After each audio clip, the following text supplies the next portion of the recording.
Hello guys, welcome back. ഒരുപാട് പേരുടെ പ്രശ്നമാണ് ഓർഗാനിക് ഹെന്ന യൂസ് ചെയ്താലും പെർഫെക്റ്റ് ആയിട്ടുള്ള സ്റ്റെയിൻ കിട്ടുന്നില്ല എന്നുള്ളത്. അതിനായിട്ട് നമ്മൾ ആഫ്റ്റർ കെയറും കൂടി ചെയ്യണം. സോ ആഫ്റ്റർ കെയറിൻ്റെ ഒരു 3 ടിപ്സാണ് ഞാൻ ഇന്ന് പറഞ്ഞു തരുന്നത്. ആദ്യം തന്നെ ഒരു പാൻ എടുത്തിട്ട് അതിൽ നമ്മൾ കറാമ്പ് ഇടുക. 4-5 കറാമ്പ് ഇട്ടിട്ട് അതിൻ്റെ പുക നല്ല രീതിക്ക് നമ്മളെ കൈക്ക് കൊള്ളിപ്പിക്കുക. ഇത് നമുക്ക് നല്ലൊരു പെർഫെക്റ്റ് സ്റ്റെയിൻ കിട്ടാൻ വേണ്ടിയിട്ട് പറ്റും കേട്ടോ. രണ്ടാമത്തത് 2 ടിപ്സാണുള്ളത്. ഒന്നെങ്കിൽ നമുക്ക് ലെമണിൻ്റെ നീരെടുത്തിട്ട് നമ്മൾ കൈക്ക് തേക്കാം, അല്ലെങ്കിൽ നമുക്ക് സാധാരണ വെളിച്ചെണ്ണ എടുത്തിട്ട് നമ്മൾ കൈക്ക് തേക്കാം. ലെമൺ തേച്ച് കഴിഞ്ഞാൽ നമ്മളെ കൈ വെച്ചിട്ടുള്ള എന്താ പറയുക മെഹന്തി കൊള്ളാകുന്ന രീതിയിൽ എനിക്ക് തോന്നിയിട്ടുണ്ട്.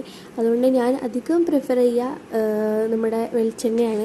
ഇത് രണ്ടും ചെയ്ത് കഴിഞ്ഞാൽ നമുക്ക് നല്ല സ്റ്റെയിൻ കിട്ടും. നമ്മൾ ഹെന്ന റിമൂവ് ചെയ്യുന്നതിൻ്റെ ഒരു 10-15 മിനിറ്റ് മുമ്പാണ് ഇത് ചെയ്യേണ്ടത്. അപ്പോൾ എല്ലാവർക്കും ഈ ഒരു വീഡിയോ ഇഷ്ടപ്പെടുമെന്ന് വിചാരിക്കുന്നു. Bye bye.